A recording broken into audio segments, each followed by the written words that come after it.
Bamako ani Abo Madadugu Malikono Maliko kan Chene Muso Demizen Fara Mabakoraka Madama Jemukan Tefo Amunuko Kaufo ka walini mando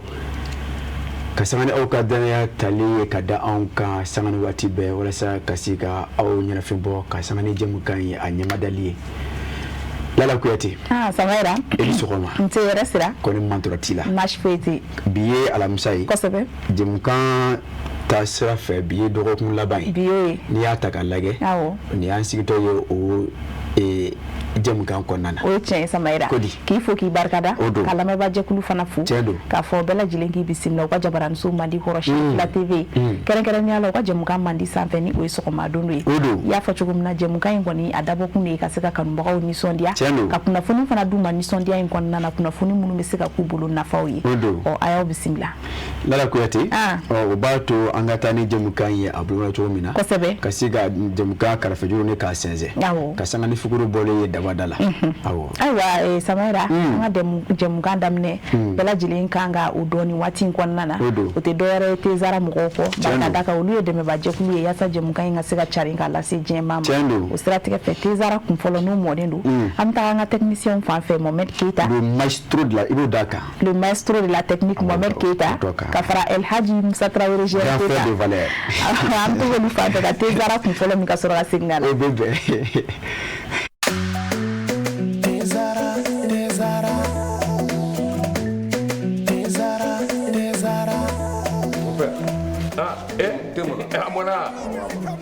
Ni dey abe min wuli tasuma kan wa mon père Mali bɛɛ bɛ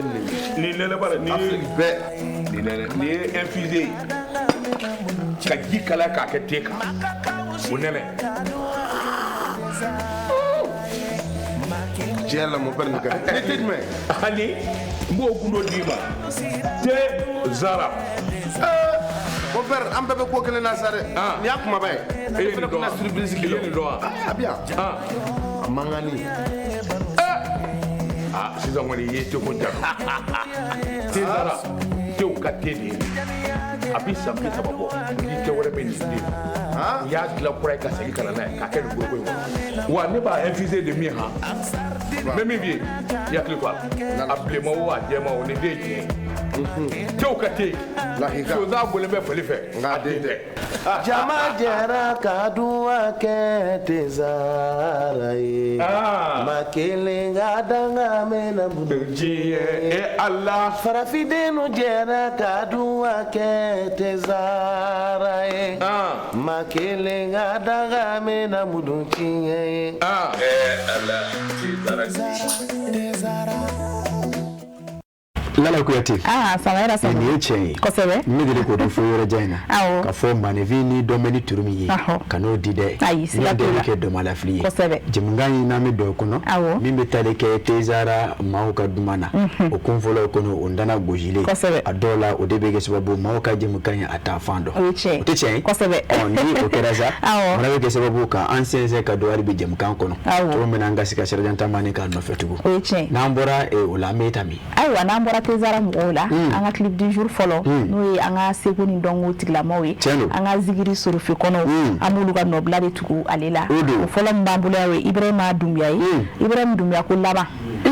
jɔn kan k'i janto i laban na ne Samaira Lala Kuyate ni ne bɛ jɔrɔ fɛn na n ka ɲɛnamaya kɔnɔ kosɛbɛ o ye laban ye laban jɔrɔ ko bɛɛ dɛ Lala Kuyate maa kan ka jɔrɔ laban na wallahi bawo i bɛ bi dɔn mais i tɛ sini dɔn sini dɔn b'a ye Ala de ye Lala Kuyate maa bɛ laban cogo min na o dɔn b'a dali masa de wallahi o la an b'a fɔ Ala ka laban ɲuman d'an ni silamɛw ma o tɛ o de b'a to n'i y'a fɔ cogo min na Dumbuyakɛ a kɛ mɛ ka min maana ka sanga ni laban ye an tɛ dɔnni ɲɛmadaw la o b'a to kunnafoni bala an b'an sɛbɛkɔrɔ sinsin o kan n'an bɔra laban na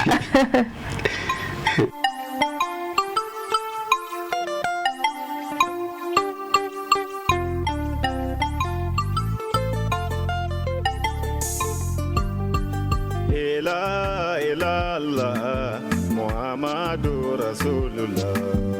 ni be ko la dunya kono e janto dunya dum tilaba oh my la bande dunya la ya bam la masala oh my la bande dunya na ya bam be malasala oh my la bande dunya la ya te dunuyana ya baumbe malasala auma la bande dunuyana ya baumbe malasala muruzu tume dukoloka oya klete ama alanyini sayayo ya baumbe malasala una temena dukoloka oya klete ama alanyini sayayo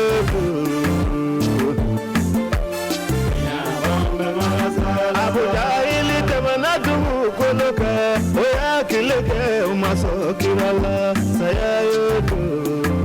nefa ya bambe masala umujabilu tamana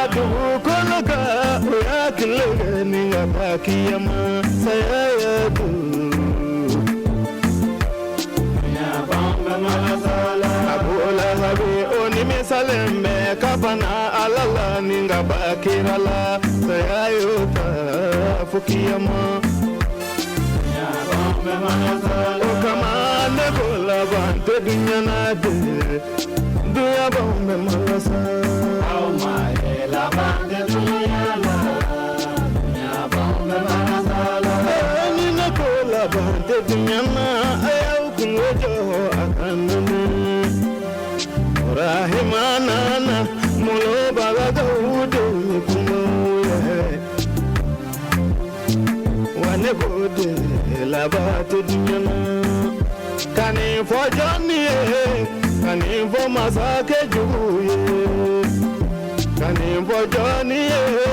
kani fo nyemo ga juye kasabalide nyemo ga jugu kodo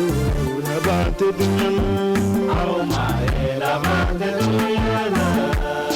ya bambe masala nena ni fo joni nani vo para nyunye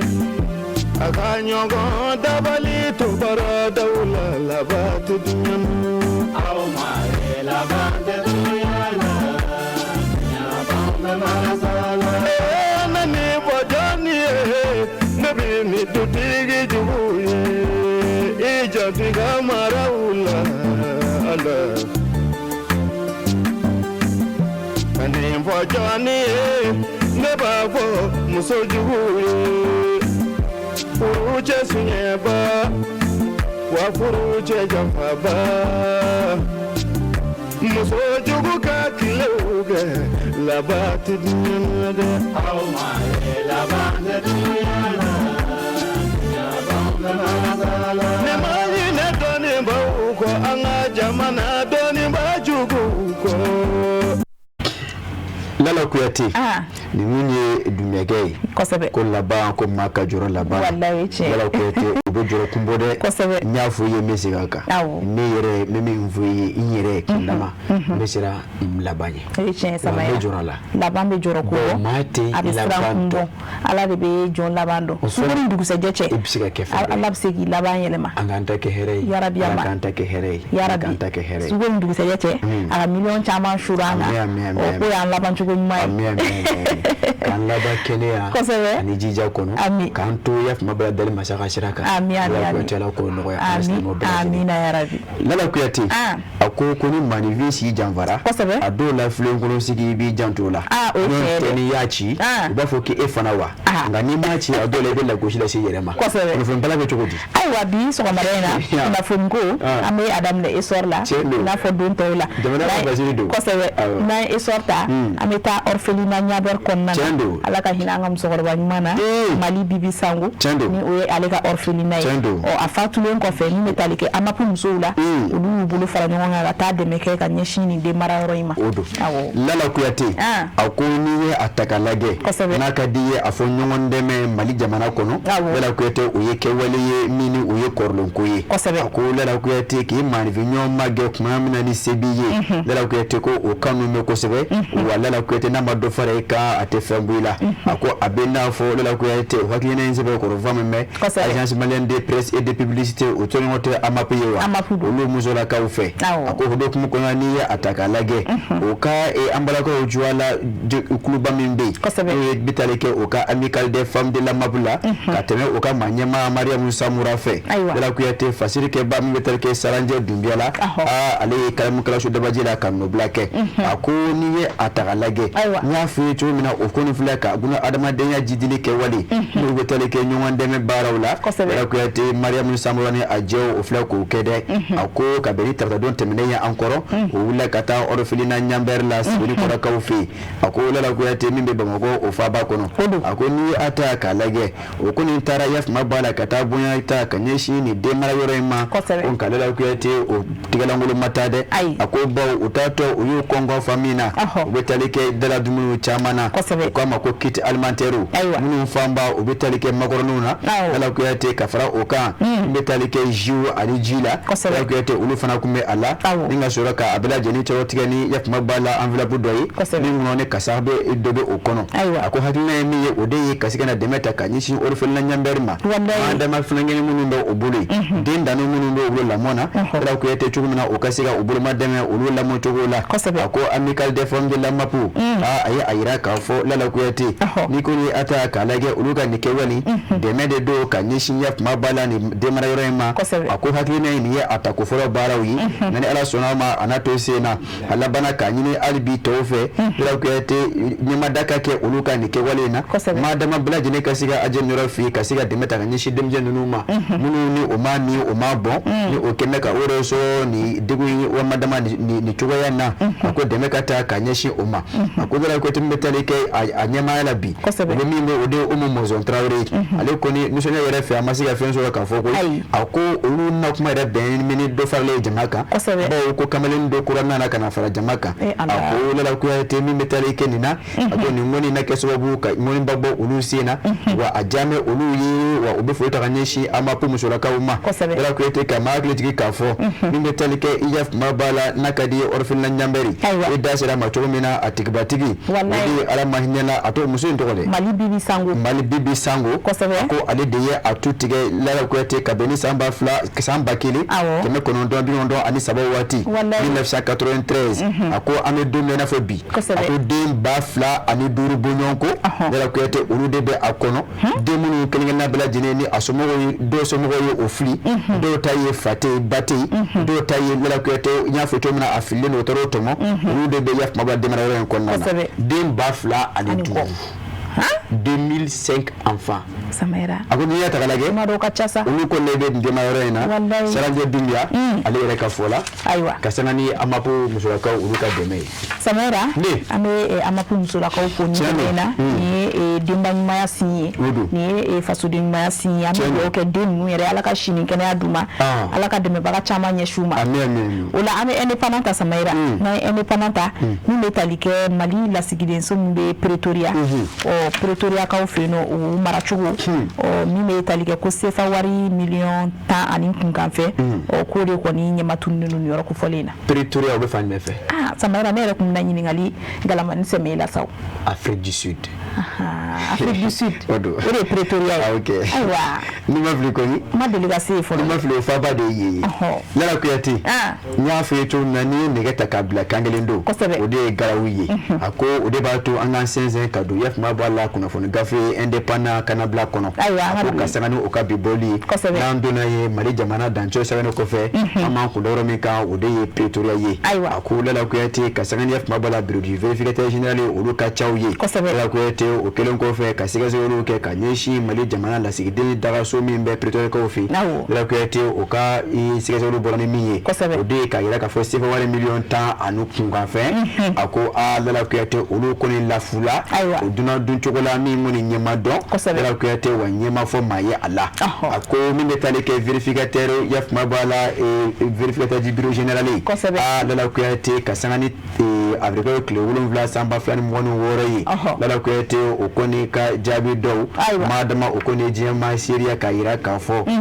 Lala Kuyate min bɛ tari kɛ i ya kuma b'a la Mali jamana lasigiden na min bɛ Pretoria kaw fɛ yen ka yira k'a fɔ a siga kɛmɛ kosɛbɛ Lala Kuyate o ka baaraw kɛ cogoya la madama a ye mɛn k'a fɔ Lala Kuyate bɛ tari kɛ o ka musaka olu labaara cogo la a ko ko des pratiques financières contraires à la réglementation a ko Lala Kuyate min bɛ tari kɛ musaka labaara cogo la ni a taara kɛ sariya kɔnɔ a ko olu caman ko ni sɔnni sigila o kan a ko o de kɛra sababu Lala Kuyate o y'a ye k'a fɔ min bɛ tari kɛ maaw kɛmɛ ka fɛn dɔ ta k'o yɛrɛ kɛ wari la ka wari kɛ fɛn dɔ ye o yɛrɛ tun ko ka sɔrɔ sariya ma o latigɛ hali ala ma taa o ka télévision ka abonnement Lala Kuyate ko o b'o bɔ jamana ka lasigiden o wari kɔnɔ a ne m'a fɔ dɛ notamment à travers la prise en charge des frais d'abonnement TV non prévus par les textes Tiɲɛna Lala Kuyate ka fɔ ko wari min bɛ don o la o de ye miliyɔn 1 a n'aw kunkan fɛn télé abonnement a ko ka fara o kan Lala Kuyate min bɛ tali kɛ musakaw dun cogo wɛrɛw la minnu fana Lala Kuyate ni olu ɲɛfɔliba ma se ka kɛ o la a ko o dɔ de ye ko ka cours ka anglais cours yɔrɔ Afrique du Sud a n'a kɛ ni anglais de fɔ ka caya ko ni maa min bɔra Mali kɔnɔ ka taa ni tɛ se anglais la ka anglais degi a ko tɔrɔmɔɲɔgɔn dɔ fana a ye mɛn k'a fɔ Lala Kuyate o fana tɔgɔ bɛ o kuma bɛ musaka ko in na a ko ni a ta ka lajɛ ka fara ko cantine scolaire Lala Kuyate o fana tɔrɔmɔɲɔgɔn ko bɛ a la dɔw bɛ école min na o cantine sa kɛ a n'a ko ye sa kɛ ko sɛbɛn miliyɔn 4 ani ko Lala Kuyate o donna o da fɛ ka fara o lajɛlen kan wari dɔw bɔra bɔcogo dɔw la a ko Lala Kuyate retrait d'espèces opéré sans pièce justificative wari dɔ fana bɔra ka sɔrɔ diɲɛ ma di ni o wari bɔcogo ye k'o taara se wale miliyɔn 4 ani o kunfɛ fana na ka sanga nin kɛ wale min ye min kɔni bɛ kɛ sababu ka lagosi Lala Kuyate ka taa ka ɲɛsin maracogo ma madama i y'a fama bala Mali jamana lasigiso min bɛ Pretoria kaw fɛ yen ko vérificateur général kɔni a y'a yɛrɛ k'a fɔ olu kɔni kun kan bila kiiri tigilamɔgɔw ma madama min bɛ tali kɛ i y'a fama bala section des cours la a ka bɔ cour suprême yɔrɔ ani procureur de la république du pôle économique et financier janko o ka se ka i y'a fama bala k'a don o ɲin na ka bɛn ni ko in ye Lala Kuyate a fasini filɛ ni min salo ka bɔ kanabila kɔnɔ ST ale de y'a nɔbila a ti tɛmɛ nin kan fɛn fɛn kɔni ye wariko ye ni kiiri ko donn'o la an b'o to kiiri tigilamɔgɔw olu bɛ fɛsɛfɛsɛ ni dɔ fɔra ka i seere yɛrɛ i y'a dɔn ayiwa an bɛ to indépendant kelen kɔnɔ Samaɲana an bɛ taa Kidali n'an sera Kidali i b'a ye k'a fɔ min bɛ tali kɛ camion dɔ la ale kɔni kɛra Banmanci tigilamɔgɔw ka cible ye ka sanga ni binkani wale dɔ ye mugujugu pɛrɛnta dɔ la Lala Kuyate n bɛ deli ka nin fɔ ye ka caya ni a ta ka lajɛ ta ka taama to sen na bolofifa o jɔ man di a ko o hukumu kɔnɔna na an ka taa Kidali marabolo kɔnɔna na a ko Lala Kuyate min bɛ tari kɛ maa donni mobiliba dɔ la ni o ye camion de transport ye maa dama Lala Kuyate minɛnw walima maanifinw olu ka baara ye k'olu donni ka taa o seyɔrɔ la a bɛn ni taratadon tɛmɛnen an ko Lala Kuyate min bɛ tali kɛ yakuma b'a la jarawulakulu dɔw la Lala Kuyate olu kɔni ye pɛrɛn barani min bɛ tali kɛ o ko min ma ko engin explosif improvisé Lala Kuyate o kun kɛlen bɛ ka o labɛn k'o baratu k'o bila o mobili masina ɲɛ a ko Kidali marabolo kɔnɔ madama a gɛlɛn fɔ ko ani o yɔrɔ man jan kosɛbɛ a ko ni a ta ka lajɛ Lala Kuyate pɛrɛn barani min kɔni a labanni ka furu Lala Kuyate ni a ta ka lajɛ a ko a kɛra sababu ko des blessés sont à déplorer et d'importants dégâts matériels a ko a kɛra sababu ka maa caman ko ni se bɛ kɔrɔ jogo Lala Kuyate ka fara o kan i y'a fama b'a la tiɲɛni fana olu caman fana kɛra a ko kunnafoni kunfɔlɔ y'a yira k'a fɔ Lala Kuyate ni a ta ka lajɛ o kɛra min kɛ Wolomasiri tabaw ka bolofara dɔ min bɛ o yɔrɔ kɔfɔlen in na olu ko nana dɛmɛ ta teliya la ka ɲɛsin mobili ani a kɔnɔmaw ma Lala Kuyate k'olu minnu banna k'olu salo ka taa ni o ye kɛnɛyaso la o kɛlen kɔfɛ ka kɛnɛya kunfɔlɔw kɛ o la Lala Kuyate janko o ka se ka taa o ni tagani ka kisi a ko nka bin'a ka biya Lala Kuyate maa ko nin ma i y'a fama b'a la ka don a ɲina ka bɛn ni ye ka yira k'a fɔ anw de ye nin kokolo in kɛ baa ye ko nka n'i y'a ta lajɛ marakala zo a ko maa fila tɛ dɛ a ko sira kɛmɛ min na o de ye Front de Libération de l'Azawadi jɔɲɔgɔnna fila olu don ka fara o diɲɛ ɲɔgɔnkulu ni o ye jeune maaw ye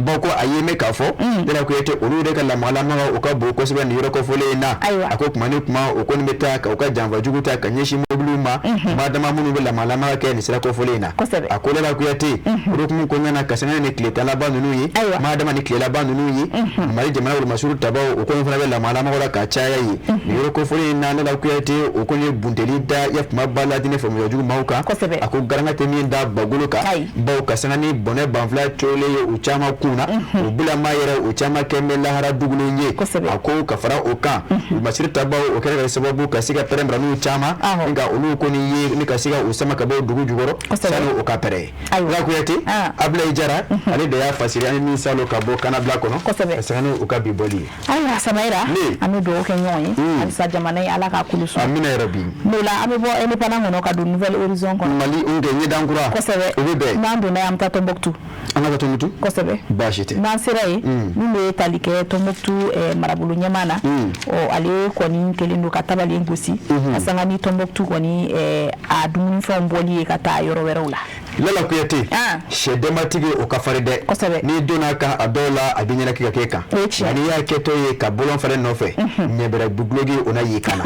lala kuyate yanga mamedo fasiri kono ameta nouvelle horizon nye dankura kono akona ntare ama kunda Tombouctou marabuluka akola kuyate yemi metalike o marabulu nyama ba nakadiye afoko ndole principal de police Bakun Kanté lala kuyate mimi mfuyi ako Kanté ke aye tabali goshi ako ni ataka lage ako lala kuyate kawle do ko somi kenne ula kafo obala kake lala kuyate kasangani dala dum do senzeni ka bo foso maliko na katane aye fawro fe lala kuyate ako otede shini bo jamanya mawyo oko kasangani sharia do taliye ako mamunu ngoni nkeno okewele nkebayi lala kuyate ko obala ka jamana sharia obla osengone katamaka lala kuyate ako ni atakalage kasangani baro yemunu ngoni kalfame ala no oyeto moto marabulu ulakana magadama Tombouctou marabulu okonye boli akomi metalike gouverneur la lala kuyate akoni aye bataki ke ni ngonnana aye akanu sonyo ya osebe koroyira lala kuyate kasangani kewele do mi mala kake mado fe akonya fe chono okewele oyemi yewa akomi metalike yef mabala akara kabeni aga bataki afrika kletani sabasa ma fer mi wono woroyi ako Tombouctou gouverneur nya fe chono na nyama to ko to jumetu Bakun Kanté iba daka contrôler principal de police Bakun Kanté comme garde à vous là voilà ibo daka nisero ga dula gayo obo jitumude yaro nisero ga dugula dala kuyati akoni ya tagalage akoni ayira kafo mi metale ke yep mabala korukulu ani turutu dala kuyati kafara mil ote sanyo sorgo ani kaba kafara maluka ko ayeme kafo do ko ka bara no watla bena ode to dore ye kafo nunu ni salu lala kuyati ka bonu oye mali jamana kono ko beta feri jamana were koka atibe lala kuyati akoni atagalage kama sura kama wati meyina fo no wati ma ko ni dag bena haka fo no wati na su ko naka gele lala kuyati na manya ka fo nunu ye dara dumuni ye mununu o kanga feri on fe janko lala kuyati no ngokuru ani dawa o kasi ndo ya on bul ko do fana ka baraka kala ka be o sawlu maka bonu o ko bo feri atibe ko ko dando ko ko matana aka akon kama sura ke jimana nyama we kangare dashi ka laba ka shara do ta lala kuyati ka benia maba de samgalo klewolo samba feni ngoni kini ka ira ka fo ka ta fo domin kera ate be mashiki pete ni albini baluyi ka fibi bona e jimana ko kipta fe de famare fe lala kuyati ako ono ngoni fe Bakun Kanté la ka di afo contrôler principal de police Bakun Kanté ako ni kangare ke boro kono ka dashi ka wele bla yaf maba la ka tele mo ma Tombouctou ni marabulu bla jeni kono ka fara manifu bla jeni ka ni mani ko ni ye mama yi ka foko akabara benino amma lala kuyate kungambo ike jama nyama la dunia lala kuyate ala tilia la ka soro lala kuyate mimi fu atigma bonayi ana ta tiga da utiki kangamu ana bolo mi maka bolo ko mina bolo minga ngadaka ana oda oka lala kuyate de ma konte ale de ya fasiri ka bo nouvelle horizon nye dankura o konana samaira an ma duna fala folo ba ya chekata na ikene o yaro fana ka nanye ni mini ta fiante ola ami do soir de bama ko na duna am takai o ku tege dara yurugu mado kan keren ni ala taji ko kunka kay marabulu kon nana lala kuyate me delika no fuyi ka muso wa kulo ko to ajala ma ka ni panke yanga ni muso wa galo kenya ye bo ma te kulo funja choko do ma to do lala kuyate ala do fajiri kono mai fajiri tani ta so do ngo kono lala kuyate ni kile suma na do fuma ko wula ko yusufu kona te muri lala kuyate ayi kalam ka shu dabajila kono blake yusufu ko ako amata kai bajabati boda kile ani donda chama ako lala kuyate mi metalike iyaf mabala mimi mfueni watina bebe ma aka kaye kafo metalike tajiko buna kuka nakadi bulo fo minga udi gazoli ko usolo ko bi akoli geliabe ala faso malikono lala kuyate jamana nyama be osela sagana wati be jango kasika gazoli ka bo jamana fawere fe kanana ayi wala sa jamana kono don kasika soro makeni gilayi lala kuyate urukun kono na kabeli tratado avrelo kletan nani sama fa mu woni wori mi metalike kay DGC chedona wala kuyate ukabaro graswabu ukata treda gazoli litri 18000 litres batan shegi bata anishigi gazoli litri bata anishigi ka lala kuyate ye chogo mini ate sharia kono aiwa akoni atagalage ako abina fo mami yere taye gazoli ni ko atiga yera ka fo ko ale litri kinisa ko 1050 kemefla anita ko ali alitri kinisa ula ko uye agara ka photo wede ako ngani atagalage ko ankante uma yera ko ete kero do minte be ali ya sa wake uyu kungoyi afura ko gazoli abefire 940 yera ko ete on itara sandawara lai yera ko ete ka fo kibi na klaka ofira oma ula yera ko ete urete be amano ne ako ka fara uka ako yeme ka fo atara gazoli la soro mina ko mauka demaya kerefe shiro kerefe shiso kerefe ko akema ka ta gazoli la soro oro de la ko juguda la ko ete ko ote ko ju farle ko ju kai eye ashunya uyi foloi kakle ka ta la soro manu ni kerefe ko jugu farla ko jugu ka samara yi masiba dai la ko ete akoni atagalage ako odize manyama ukai ya yira ka fo akoni keme kayiro nunu ngoni nini mfuyi kata gazo nunu nse ko dogo ya mabula 20 litres bidon do kono gazoli ikafara bargundo ka la ko ete kata bla mauna koro mine abese ke sababu manu kuma la ko ete kasiya marvi ni kasara wallahi akoni atagalage ako aya sa ko litri kilo kemefla anita masolo ke ko jamana nyama obinanga ko ka fere ko keme ani binani nyama ni bishegi ani shegi ayo bashite ko la ko ete binani ba ka samone anampanga zabanchi bashite akoni atagalage la ko ete ukoni tiya daka anyanga gazoro mine katane ayi jamana ka buluka minga barado anye tire kai ola utiya anyo ko okuyebi ayele bambulo ko urupanye bi minga kanga da oka daka dala ko te yusufu konati kuna temuri ni de afasiri sabaira meniga hakilla ko ni blasralité kelenye fly kelen woni kera saka nyashini manu numa je du modo sensibilisation mesena ka fo anga mtabulu numbla munta andambiye munta anga jamana tabulu numa da fora mawbe gelala tajiko labi adugolente mashila no dimine de kono diminte o wakati kelen na do fana ko tako ke jago kunye atenya neche ko sebe kasira wo kuna fun balango no bi ame 22 septembre ta awo ote malika yere maworo ya so wali doing ebotede odu 22 septembre 1960 wasro mabatan flal wazole be sanjo lade wasra mantan flafilla ebenena wa suda mali kono ebenena wa sana kana republique du mali la lele biati samara me do 22 septembre kono ni metalige islamo ka benyonyai o wele badale ndo o hukumu konna na ho conseil islamique fe ka ben me calcule fly ba mako faba kono ya lala kuyati ko fuite bembo ako nabe jen fenfena ako anga be na manya ka foyera kuyati bulongo nden kele utke utsega beleta kono kulu jele be bifo madona okoti la me do facile kono ali yu emu touré lala kuyati akabi kala kala akadi o interigede uterewa ali touré kono interiga sebe bashite ba funi yoro yena akabi kala kala lala kuyati ayen nusonja bawo ali touré ko akoni atagalage na funi to mina ben lala kuyati jien fin bela jene be ode konnana ako lala kuyati mimi mfuyi bamuno hokmana ko ubto ko fendo fo ka jana kana ko fe ye kutomo ko le ojume be malso o mana buya chugo chugo samara ulaba itumudi wala to manyi ngam nuna ngili finyana jeli ba baradi meche akuni ya tagalage na manya kafu be malso bonyo odo laba yetumo ko ni akuni na ko ete obe ben korosheni okake ye mabla jino ko ndebla jeni ka baraye madama mimi teleke jamana yen kono adire nya maula wallahi ko ete kasangani ye mabala mali islameto nga faranyongo tomba o conseil islamique du Mali lala ko ete uluka haki na udu ako kateme ukamanya mabba amfana ngara mo asede sherifu so malana hadara fe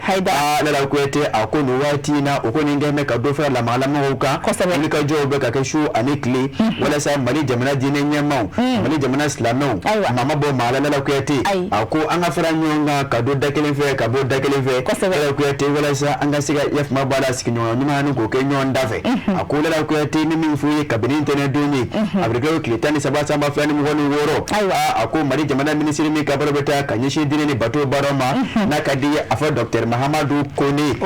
ayi bisinali ke yef mabala mali islameto nga faranyongo toma o conseil islamique du Mali o je kulu badola ni atamanya kunkunta me kadi oka nyema dangan doma no oye Sheikh Mohamed Makiba flage ni na bafu bapulo aiwa sele kase diba bashite ala kuyate akuni ya tagalage ako tamade nunu unna kunye mi odeye kasika na damene siru kloka ayira ka fo doni anataula ala kuyate okoni mbala ka ijaf mabala ferodo sigisenga na kadiya afo mekalo kle flas amba fani mwono woro nato akula la kuyate malislamo keme kayaf mabala tabalo goshi awele bla alislamo bela jenema ala kuyate anga nyonzoro ijaf mabala kata sigi ka kuma ane nyonche bea ane badia dala kuyate wakilina ukondana dala kuyate palais de la culture Amadou Ampate ba kono akondala kuyate angata sigi anga nyonfle ni siya fleli ni ben fleli ni dine kele ma fleli dala kuyate ni jamana kono de nyuma ya fleli jamana kono de ya fleli dala kuyate janko anga siga beni basigi ni kokoro do ane nyonche dala kuyate ako islameu ukeme ka wele bla ya mabla nyoma ne kalo clé flas amba flani mo woni woro dala ko yeti anga nyonzo palais de la culture Amadou Ampate ba kono ako ministre kele ngani kuma ngoni me dala ko yeti akoko ni ko nuno bato mo ko atasuma FIFA ako ni daji ma fa ko nunji onafa ako dala ko yeti ale ko ni so nya yere fe ETC kuma ba foko ako ale ko be siga min fo o de dala ko yeti ajara aliyi adona alima jamana nyama utola dala ko yeti uluka demeni deme te kotike wa oseko ni odama ni yeni hakilina ina kasika kokora tako unake fasiri keba ude ali emuturi ali de ya fasiri la ko ete ni septembre kono anga salori kabo kono samara atete meninga hakila anga ko conseil islamique du Mali katemena manyema bay o anga chokoroba nyuma zamzami asidi Sheriff Ousmane Maran yaro ugo faraka ho basta nga dani sanji ugo faraka sama na do dan fe ko faraka dibo faraka ebana bani ode awon sigi nyuma bangona yaro janne bu ba haidara kana kali ka wele bares la mo wele me ala sona ala le do me irana ambera jili na boka faranyonga asika tabadi nya kuma fo awo ula sana ta sika na finya bola dokembe ameta tezara kumflana mi kado jemunganta kuflana ko awo ne tezara de kenya ani lafiya sabati bela jili farkolo la akadiko jugu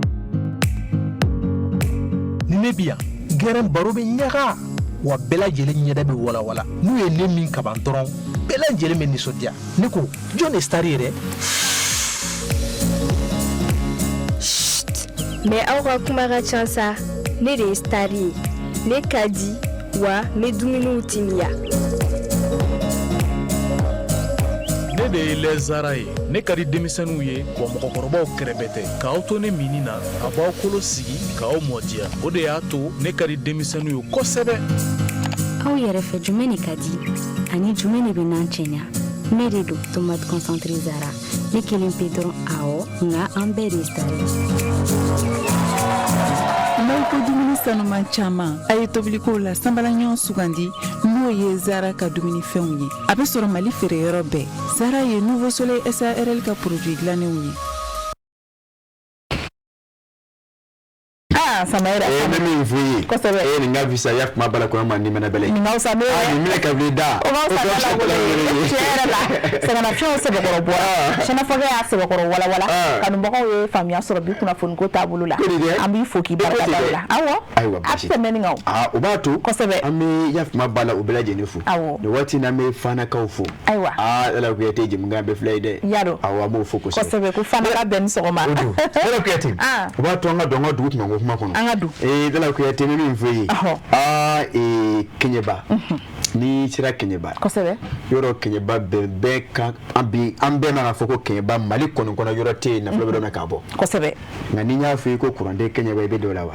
kurante Kenyeba fana aiwa bashite aiwa Samaira chere la tete moga baska bora insisa on bado mara minda kalala a chamana o legacy ola la ko yete ditna la kalide denga pa atigibulu ne ka pa atigibulu awodenga atigibulu Kenyeba mere ale de bina fone tafo ola la ko yete anata le méthode la technique on mer kita fanfe on mer ni vo kurangola la ko yete ngo nyama daka sura kana nala sona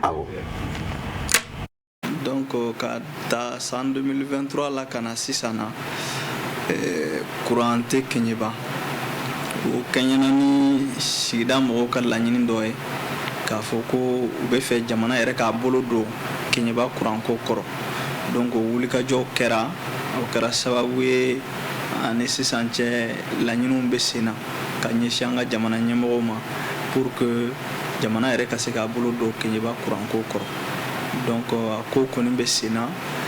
ni ye ɲɛmɔgɔ ye ni gɛlɛya be sigida kan wajibi fi fana ka cɛsiri kɛ ka wuli ka jɔ kɔ ka kɛɲɛ n'a ye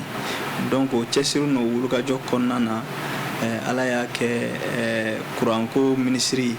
ɲa ɲini a fɛ k'a fɔ ko n'a bɛ fɛ ka ɲɔgɔn ye pour que an ka masala Kenyeba kuranko kan ala barika la a ye ɲɔgɔn ye a sɔnna an ka ɲɔgɔn ye a n'a ka service technique ɲɛmɔgɔ dɔw tun bɛ yen donc ne n ka Kenyeba kuranko gɛlɛya fɔ donc u ko k'u yɛrɛ ka bolodaliw la u ma ɲinɛ a kɔ mais an bɛɛ bɛ jamana lahala dɔn nin wagati la ko caman bɛ yen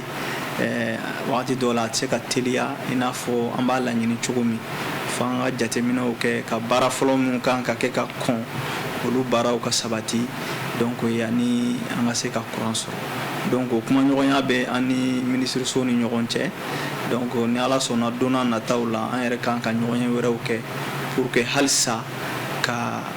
hakilinaw di ɲɔgɔn ma min bɛ se ka kɛ sababu ye donc an ka kuranko bɛ se ka sɔrɔ nɔgɔya ani teliya la. Lala Kuyate monsieur le maire min fɛ y'a mɛn dɛ. N y'a mɛn. Yɔrɔ ne ma fɔ. Ayi si ma fɔ dɛ. Baasi tɛ. A tɛ tɛmɛ nin kan. Ne ma fɔ dɛ. Kosɛbɛ. monsieur le maire yɛrɛ y'o la ka walawala. Ale de ko kurante. procédure minnu b'a la fana. a y'i da don a bɛɛ la u ni minisiriw ye ɲɔgɔn ye minnu kɛ. a y'i da don a bɛɛ la k'a bɛɛ walawala kelen kelen. bon yɔrɔ o kunkolo bonya ma hakili ma. a bɛ bonya a ma kosɛbɛ. bi Mali kɔnɔ Kenyeba ɲɔgɔn tɛ.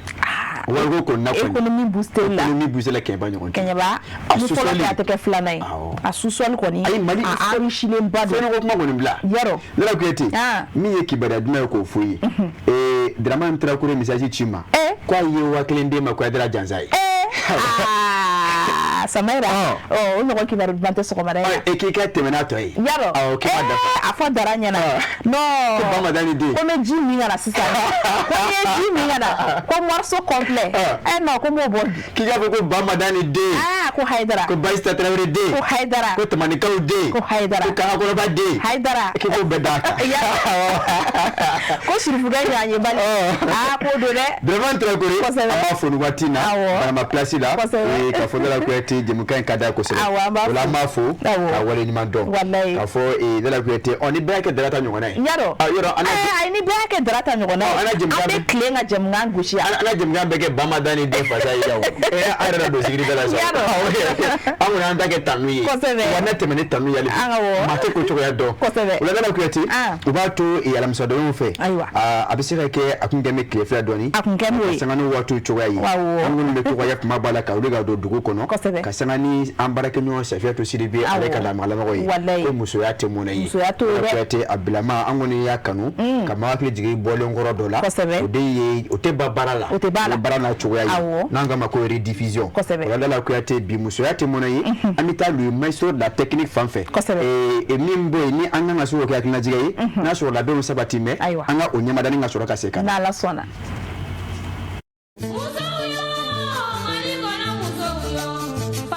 Balma Chérif la TV Jabal Souflebaw aw bisimila aga rubrique kono an ko mi ma ko musoyati mone kene kono muso cɛsirilen min b'an bolo bi ale tɛ dɔwɛrɛ ye madame Kulibali Maïmouna Niare an ka kalansobaw le n'olu ka baara bɛnnen bɛ maaw formeli ma coupe couture coiffure o n'a ɲɔgɔnna caman ale ɲɛmaaba ye madame Kulibali Maïmouna Niare ye sani ka kɛ directrice centre marginal la ni kalan caman kɛ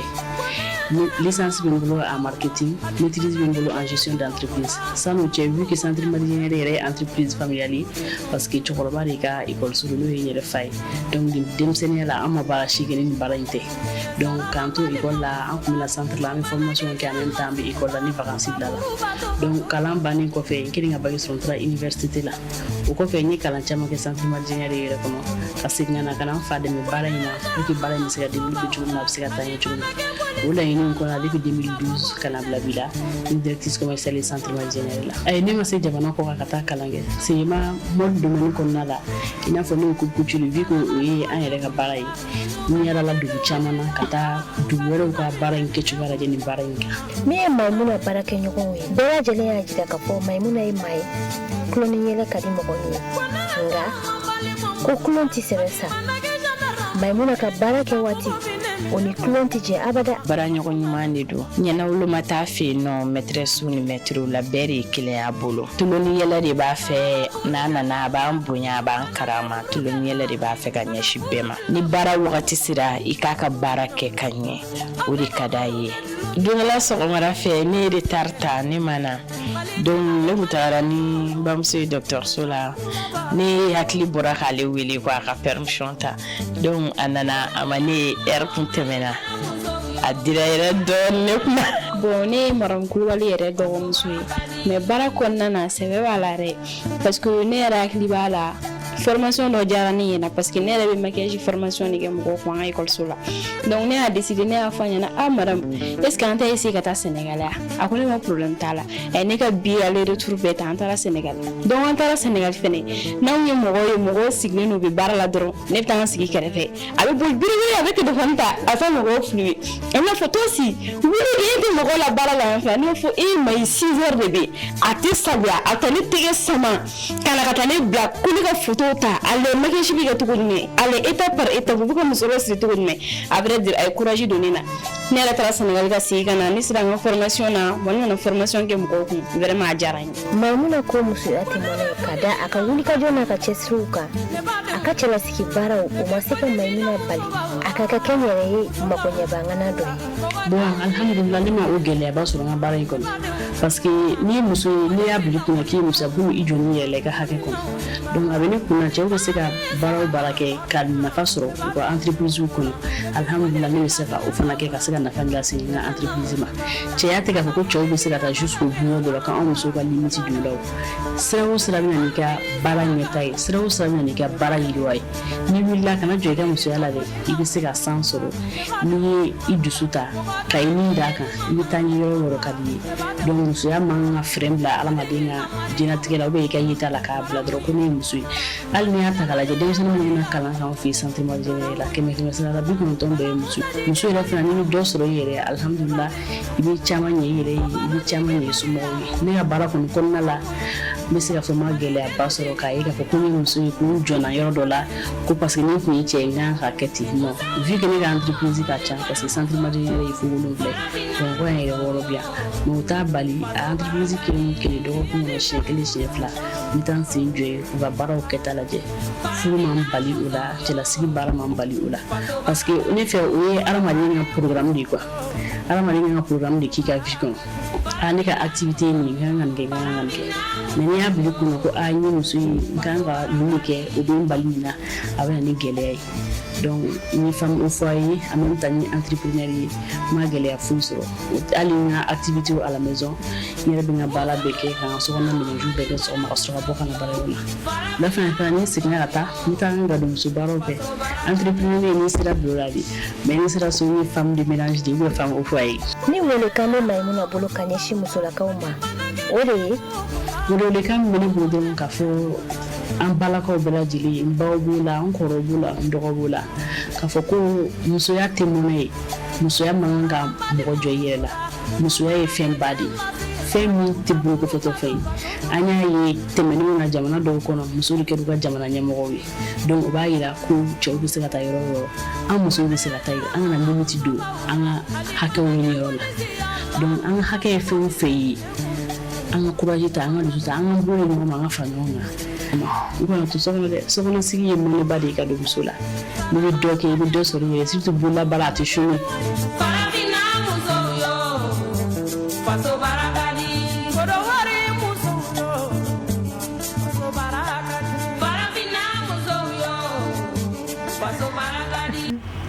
Lala Kuyate Samaira farafina muso faso baraka di de faso baraka di wallahi ni ujo dongli ndai de sangare ke akira sanjme wasolon surufi kono sanjme ay ante sangu kumala ya ye yini ngali ko joy dongli la jongli dala finyara mu sangu kuma be asisa sisa parce que tilla kuma de do ni be kuma fe be kuma daludi mais dalu be to med adabaka ka mais akira pour ka ira ka fali bi ba do ay na fara ko mu sangare ka ba bela jilembu do ay bi ga ira fo ki ba do e kan ha tigi to ko fo wati ka fa ka umsare de ada ni sa kai Samaira kletika madiye muso ya me ko faso baraka di ko sebe ani dan ma so dala Kuyate mi wa so jin ka di ko jum ni ya so ngone na nyambla en plein de bela awa chem na mi mi ko so man ko de ya do Samaira ami muso la ko fu c'est vrai muso chesirlendo so fara klika ami muso ye chesirla imana do sugu kon na la imana ta bara yoro la imana ta yoro ba ka fo muso chesirlendo chewo be sika no bo bara fen fen na bia ka chala fe muso be se ku demere de chewo kerefe u devure ka no bo ola o be chesirira ami jine muso la ka bela jedin fo u ka chesirila yawo mi je muso fo Lala Kuyate ame bolo fa ke minga odi to de la muso tai Lala Kuyate amba mu be to dawla Lala Kuyate cherala muso chesiri me ko sebe to de la muso ta bolo fa be o ka bolo fa bu ka Samaira le ni re yoro ala ya ke on bangana to da ko ka moy ka koro inde la ka fuyi on na ba wo sigila kala na yanse ko sebe Lala Kuyate anya masaw ye chomina madama masa muso maw Lala Kuyate obe yafa bala nyo fulu kolona ko sebe ka kila ka mugu bo kolona wallahi Lala Kuyate mimi fuyi kolon ka jibo kolona ka ta logo tige ko sebe ka blaka ja ku ga na ko sene o fana kerefe ka kila ka ta wotoro ka logo ta ko sebe Lala Kuyate nango be sene o fana kerefe bela o be ni bela demo o kwala Lala Kuyate ni samia sera o be che barake o be muso barake wallahi o be ta furo sene Lala Kuyate ka dama kala sera chaw na fe Lala Kuyate no wala se o be kan ko la ta tugu ka nyosusu ka tolike ka kila ka du adige chawma ko sebe Lala Kuyate an ya nyana anyira mu siria wali shini to godaw kono o chugo kelendo ibita to godaw la bi hali shini ba soro muso bo ritimi kelendo Samaira Lala Kuyate ola ko sebe ame foli bele ta muso ni foli ta o mani yorena wallahi ni be ni baro nu fa be na kle jigin fasuri la yado ni ko yirnyo so Lala Kuyate ne ni ye ka cha an fe de fla ka min fe fe no kuma fe ko wugu o be nyo shimina o be tiga oni fon shimina o ba da kashala Lala Kuyate anyo be yan fe yado wallahi aninga kori parata ko ni klema bora ni wane kala turu ka kori parata bo eta ayi majide la mais ali te se amire mc ba mne chuku nani jene kala ya nani jene kala na kori mugo wa so ni to Canada Samaira afana yankilege ko edele ko tufawa madame batele ya sasa ne kori parata ya safiyo so nawo ayo bashite Lala Kuyate ni kinna yalla ko ko ay alayi ma to so ay so ko la la de te met bato ko se ay bi na te ni jemkani ana ta kiriti la mo fanfe ango mako rubrique judiciaire ambara ke nyo mi metalike basna sundurala Lala Kuyate ana akama wolendo o yakina falan fele ke daku do kamin na fanka bu ko sebe bon amedele ka ye avec ka chaya vente aux enchères des motos et véhicules en milieu douanier Lala Kuyate ni atagalage a baara bɛ kɛ cogo di o la komi an t'a ɲɛdɔn an wulila ka se kuma b'a la Basina ni Suntura n'a ka maa wele ma ne la Kuyate somɔgɔsɔn min sɔrɔla o la an ka jɛ k'o ɲɛmada minɛ minɛlen ka se k'a feere I da sera a tɛmɛsiraw ma ka dɔ ɲɛfɔ an ɲɛna la mais laɲini jumɛn bɛ ko in yɛrɛ kɔfɛ ni wari a ko bɛ kɛ cogo di alors minɛ ninnu yarɔ n y'a f'i ye ni minɛnw nana douane kɔnɔ u tɛna toli kama o n'i taara minɛn ta ka na kɔfɛ I nana n'a ye jamana kɔnɔ n'i nana i ka mako kama mais jamana fana ta ye min ye I b'o de sara pour que I bɛ taa n'a ye I ta yɔrɔ la donc minɛn ninnu mana feere a bɛ taa jamana ka kɛsu de kɔnɔ parce que minɛnw bɛ yen ma droit sara donc ni minɛn ma droit sara n'a feerela fɛngɛ fɔlɔ-fɔlɔ ye min ye o ye ka wari ladon jamana ka kɛsu kɔnɔ kosɛbɛ filanan ye mun ye anw yɛrɛ fana I bɛ taa sɔrɔ wagati dɔw la an ka bureau an'an ka cour kɔnɔnaw u falen don minɛnw na donc a bɛ kɛ sababu ye dɔ bɛ bɔ o minɛnw na an bɛ kɛnɛ sɔrɔ a bɛ se ka kɛ sababu ye fana maa minnu n'u mago bɛ minɛnw na wantɛrɛ sira la ni min nana n'i ka bɔta cayara I fana bɛ ɲɛnaminɛ sɔrɔ I bɛ taga n'a ye donc nin kun ninnu la an bɛ fɛɛrɛ kɛ a diyara n ye Yakolɛnɛ an b'a ne yɛrɛ kun jɔrɔla ɲininkali caman bolo mais n dalen b'a la k'a fɔ an bɛ sɔrɔ ka caman kɛ ɲininkali ninnu na sani an ka wuli ka bɔ kɛnɛ kan mais n'i ye nin bɛɛ lajɛlen fɔ I b'a sɔrɔ tigi bɛ kow la c'est pourquoi maa caman bɛ bi u ka diyan kɔnɔna na u ka fɛɛrɛ dalen ninnu kɔnɔna na maa ŋaniya jugutigiw an bɛ se k'a fɔ ten alors ka pereperelatigɛ di an ma bi jɔn bɛ a yamaruya feere in ka se ka kɛ n'o ye wɛntɛrɛ feere ye vente aux enchères publiques a yamaruya bɛ bɔ jɔn yɔrɔ autorité jumɛn yɔrɔ wɛntɛrɛ feere bɛ bɔ dɔnniw yɛrɛ de yɔrɔ ne ye chef de bureau ye ne de bilalen don ka baara kɛ minɛnw bɛ na ne de ka bolo kan ne de bɛ n ka bureau cogoya dɔn ne de b'a dɔn minɛn minnu nana n'u ye waati min kɛ u bɛ yen nɔ mɔgɔ ma na minɛnw nɔfɛ ou bien ne ka baarakɛlaw n ka brigade u ye opération dɔ kɛ u ye minɛn dɔw sɔrɔ maaw bolo minnu tun b'a fɛ ka janfa kɛ u nana n'a ye donc ni ne y'o minɛnw sɔrɔ sariya y'a fɔ cogo min na ko n ka taa n'o sira ye n'o siraw batolen ne de bɛ se ka a yamaruya k'a fɔ ni minɛn minnu filɛ nin waati kɔnɔ n bɛ ninnu feere o bɛ ne de ka bolo kan mais feere ninnu ni an bɛ saisi minnu kɛ a bɛ kɛ douane ɲɛmɔgɔba de tɔgɔ la parce que ale tɛ se ka se yɔrɔ bɛɛ la n'an bɛ baara kɛ an bɛ baara kɛ ale de tɔgɔ la donc maa min ni e ye bureau tigi ye an b'a fɔ o ma ko chef de bureau donc e de bɛ se ka yamaruya ta k'a fɔ ni minɛn minnu bɛ ne fɛ yen nɔ an bɛ ninnu bila wantɛrɛ la. Lala Kuyate Samaira e mago bɛ moto la k'a san wa nin waati in na sirifu ye min di yan o bɛ n bɔ fɔlɔ yɔrɔ sinon n kunna fɔ n ko min fɔra i y'a mɛn sa o ko vente aux enchères kosɛbɛ ni mago tun bɛ dɔ la ayiwa n kunna i bila ka taa i y'a dɔn ayiwa fo n'a kɛra mobili ye sa kɛ n bɛna o de fɔ komi fana kɛra mobili ye an na tila ka Suntura wele i y'a dɔn ni mobili sɔngɔ duman dɔ bɛ yen i bɛ n'o kelen san ka diyan ni nana wari ma caya ada gete aiwa ana gete Lala Kuyate wala ni ma fili kosɛbɛ wala yan ngoni asebe ko famiyala tɛ se ka fɔ waati min kan ai men diamond tigila ne tunani ye min fɔ bamanya kuru a dɔmala jɛ fɔ dɛ awɔ wala an bɛ Suntura fo kosɛbɛ a n'a ka maa wele don Lala Kuyate a fana a b'an dɛmɛ kosɛbɛ jɛmukan in wallahi a ɲɛnamali la ka se ka maaw kunnafoni kiri kɛ cogow la fo ka taa se sariya minnu bɛ jamana kɔnɔ n'olu kan ka bato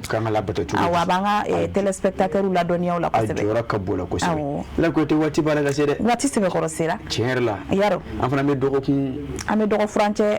dɔgɔkun laban awɔ dɔgɔkun kuncɛyɔrɔ la jɛmukan kɔnɔna na kosɛbɛ an b'o la awɔ ni ma fili komi ni bɛɛ tun y'a kɛ darata ɲɔgɔn na an kun dɔɔnin fara kan yarɔ nka komi a ma kɛ ten komi maa wɛrɛ min sera dara senna nɔ an na duman tigɛ o la yan an n'a tigɛ o la kan yarɔ tɔtɔ kɔlɔkɔlɔ a banna Samaira an bɛ kanubagaw fo bonya ma sigi foli la minnu bɛ Mali kɔnɔ yan fo ka taa se Mali kɔkan ma n'u ye sɔgɔmadon jɛmukan kanu an b'u fo k'u barikada kɛrɛnkɛrɛnnenya la Chérif la télé jabaranin sanfɛ k'a f'u ɲɛna an sera ka ninnu de fara ɲɔgɔn kan Masinakaw fo ani Fanakaw i y'a dɔn awɔ ka sɔrɔ bɔ ani ɲɔnɔ i b'a daminɛ ka na fɔ Masina ayiwa an b'a daminɛ Fana n'an bɔra Fana an bɛ taa ɲɔnɔ n'an bɔra ɲɔnɔ an bɛ na Masina Fana an bɛ Tiyani Konate fo a n'a ka bitigidalamaa bɛɛ lajɛlen ɲɔnɔnkaw fana an ma mɔgɔ bɔ mɔgɔ la an kanubaga fɛn fɛn bɛ ɲɔnɔ an b'u bɛɛ lajɛlen fo Bina Bɔnba jɛmukan in kanuba ba don wallahi an b'a fo kosɛbɛ a ka kanu na fa to kala na dara masina ame umufu seda umu jara ayo ko madam jara atsega bala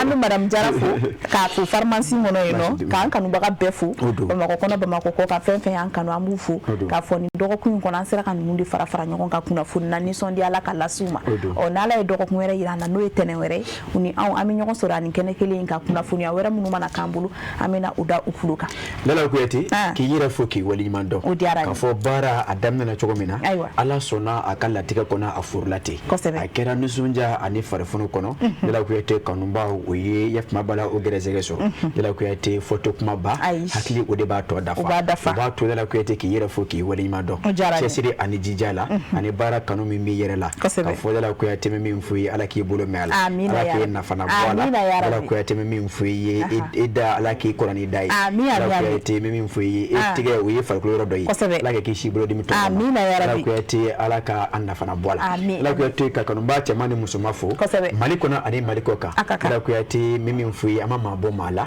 o to anu o jamuna maliko na ani maliko ka mu musige me ka jimkan lage ko foko wal mado lala ko yati antanyina munko ode anga dibla barakela wi ulu de be bara ni ka sangura ta ko sebe ka so ulu te ye ka chaya bi le maestro de la technique Mohamed Keita ama mi mfuyi masareke atige kumendi ka karfe jula abala ka do tufa lala ko yati do ka atoma bulu do yere ke me ka onyeje no ko bo bulu lala ko yati mi mfuyi Haji Musa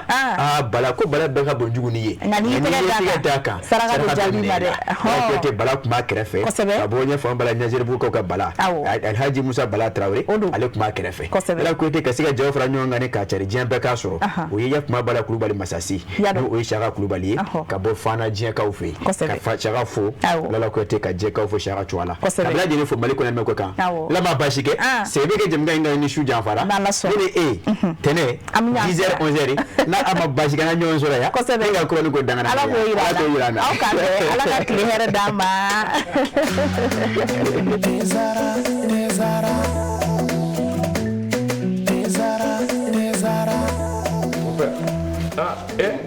amona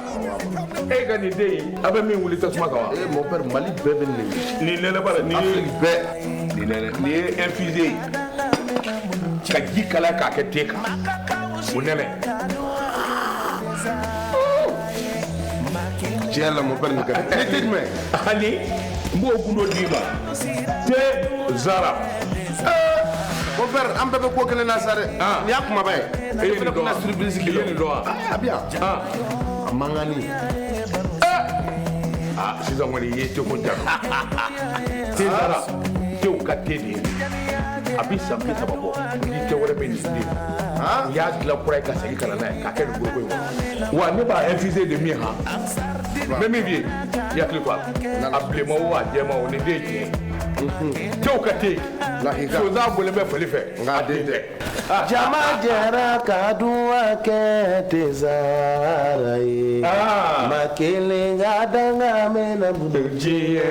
Allah. Farafidenu jara kadua kete zarai. Makele gadanga mena buduji. Allah.